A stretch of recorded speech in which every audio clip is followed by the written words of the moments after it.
Yes, guys, I'm seriously owl. Box is shocked. But today we are reading a book, Pan Kotsky.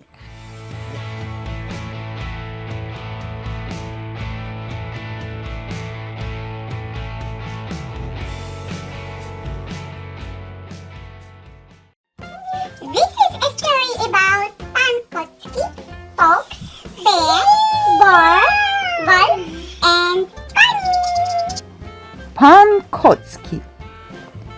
A man had a cat which was so old that it could no longer catch mice.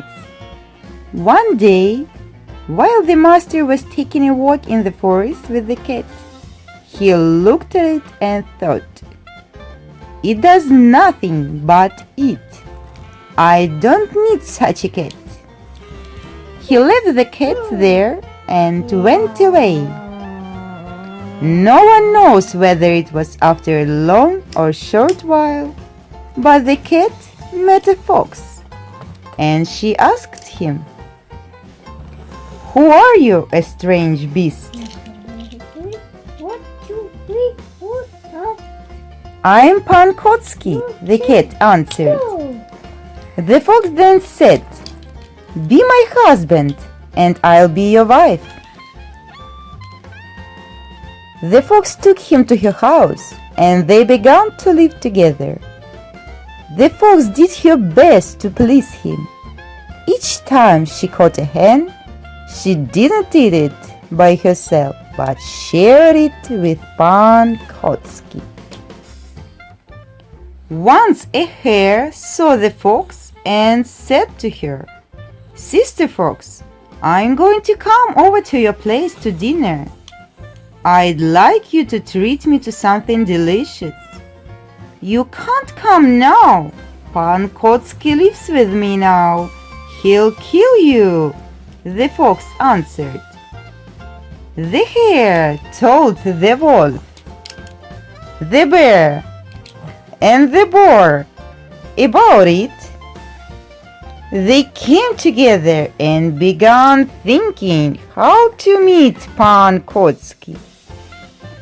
At last an idea occurred to them. "Let's cook dinner and invite them." So they brought all kinds of food and set to cooking dinner. Then they began to think who would go to call the terrifying beast to dinner. The bear scratched his head and said, "I'm club-footed. I won't be able to run away if I have to." The bear refused. "I'm too clumsy. I am too old and my sight is weak." The wolf found an excuse. It couldn't be helped, and the hare ran to the fox's kennel.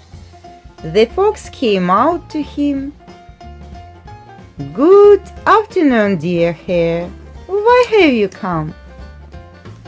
The wolf asked, the bear asked, the boar asked, "And I ask you with Pan Kotsky to come to have dinner with us," said the hare.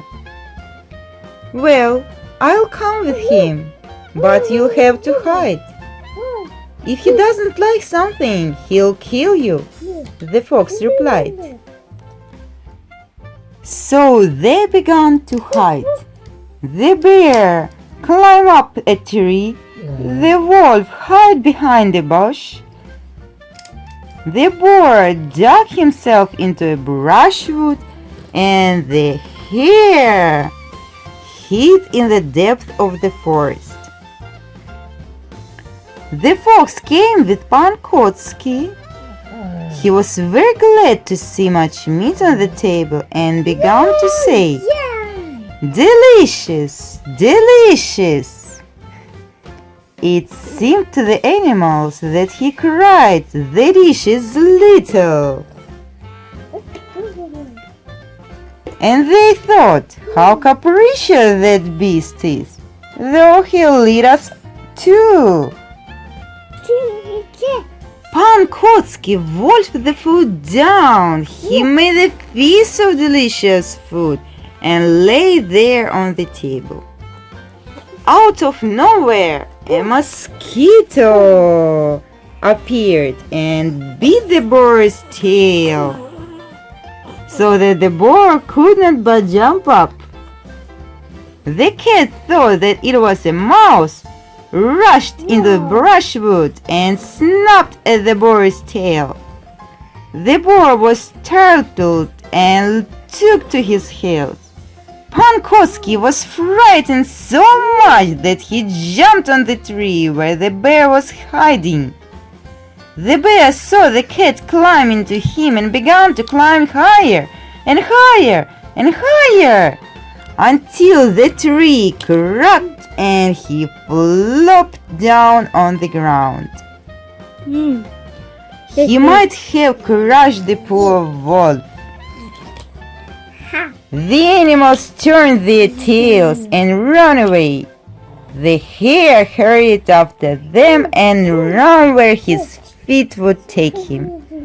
They met later and said to each other, "The animal did not seem to be big, but might have eaten all of us." You! Pan Kotsky! Did you like this story? Okay. So who was Pan Kotsky? Is he a terrifying beast? Or is he just an old tired cat that could no longer catch mice? Go! Now it is sleep time. Good night. Good night. Good night. Good night. Uh-oh.